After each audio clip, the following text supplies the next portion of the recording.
Last దాకా చూడండి. Surprise వంకాయ టమాటా కూర ఎలా వండానో వీడియో చూపెడతా. వంకాయ టమాటా కోసుకొని రెడీ పెట్టుకున్నాం.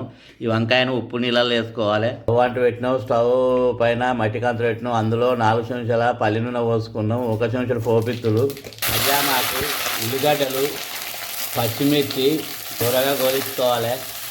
పుదీనా, కొత్తిమీర, మెంతి, 1 చెంచాడు అల్లం వెల్లిపాయ పచ్చివాసన వదిగా కలుపుకోవాలి. 1 చెంచాడు పసుపు, 1 చెంచాడు ఇంగు. ముందుగానే కోసుకొని ఉప్పు నీళ్ళలో నానేసుకున్న వంకాయలు ఇందులో వేసుకోవాలి.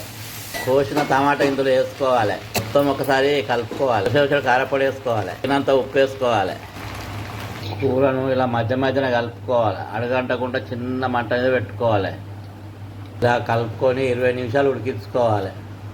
వంకాయ టమాటా కూర రెడీ అయింది. స్టవ్ ఆఫ్ చేయాలి, దించుకోవాలి. వంకాయ టమాటా కూర రెడీ అయింది. గుమగుమలాడుతుంది. వేడివేడి అన్నంతో కానీ, చపాతీతో కానీ, పూరీతోటి కానీ తింటే చాలా రుచిగా ఉంటుంది. ఈ కూర మళ్ళీ కావాలనిపిస్తుంది.